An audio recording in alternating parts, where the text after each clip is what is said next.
প্রিয় দর্শক, আসসালামু আলাইকুম। দর্শক, আপনাদের প্রীতীয় শুভেচ্ছা জানিয়ে শুরু করছি আমাদের আজকের প্রতিবেদন। তো দর্শক, দেখতেই পাচ্ছেন আমাদের সামনে এক আপু দাঁড়িয়ে আছে, আমরা তার গল্পটা শুনবো, জানবো আপু কেন আমাদের ইউটিউবের মাঝে আসলেন, তিনি কি বলতে চান। আপু আসসালামু আলাইকুম, ওয়ালাইকুম সালাম।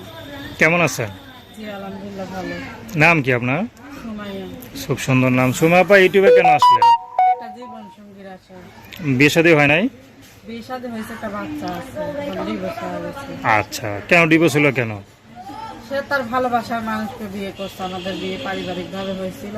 তার আগ থেকে অন্য মেয়েকে ভালোবাসতো, তার সাথে সম্পর্ক আছিল। বিয়ের 2 বছর পর আর কি তাকে বিয়ে করছে। আচ্ছা, দেখো তো আপনার কত সুন্দর, মাশাআল্লাহ। তত সুন্দরী থেকে আগে আরো সুন্দরী মেয়ে পাইছে তিনি। এখন যার চোখে যাকে ভালো লাগে, এখন ভালোবাসা বলে কথা, সুন্দর ও সুন্দর তো কথা না। তো আপনি যে বিয়ে করলেন তাকে আমি দেখে বিয়ে করেন নাই? এখন তো ভাবছিলাম ভালো, এখন ভালো জিনিসে তো খারাপ হয়ে যায়, খারাপটা তো ভালো হয়ে যায়, এটা তো কপাল, যার যার ভাগ্য। আচ্ছা, কত বছর সংসার করছিলেন? 2 বছর। মাত্র 2 বছর? জি। বাচ্চা কাচ্চা আছে? হ্যাঁ, একটা বাচ্চা আছে। বাচ্চা আছে। এখন বাচ্চা না কোথায় থাকেন? বাচ্চা নিয়ে থাকি মুন্সিগঞ্জ, আমাদের বাড়ি ঢাকা মুন্সিগঞ্জ। মানে আপনার বাসায় থাকেন? জি। আপনার বাসায় কে কে আছে? বাসায় আছে আমার সৎ মা আর আর 3টা ভাই বোন।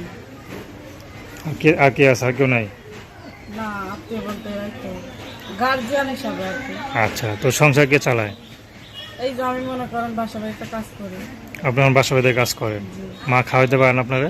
আমার সৎ মা নিজের মা এখানে থাকে না। আচ্ছা, নিজের মাকে একটা বিয়ে করছে? না, বিয়ে করি নাই, সে মামা বাড়িতে থাকে। তো মা বাড়ি যান, সৎ মার কাছে না থেকে? যাইতে দেয় না, এটাই তো সমস্যা। কে যেতে দেয় না? বিয়ে শাদী হইলে হয়তো যেখানে খুশি স্বামীর ঘরে হইলেও যাইতে পারো, আর এখানে তো। তো এই যে সৎ মা জ্বালা যন্ত্রণা করে, নিজের মার কাছে যেতে পারেন না, তো এখন যদি একটা কেউ বিয়ে শাদী করতে চান, করবেন? হ্যাঁ, মনের মতো মানুষ পাইলে সে যে সত্যি ভালোবাসে, পাশে থাকে, দায়িত্ব নিতে চায়, এরকম একটা মানুষ যদি পাই তো অবশ্যই বিয়ে শাদী করবো। তার ঘরে যদি বউ বাসা থাকে, করবেন?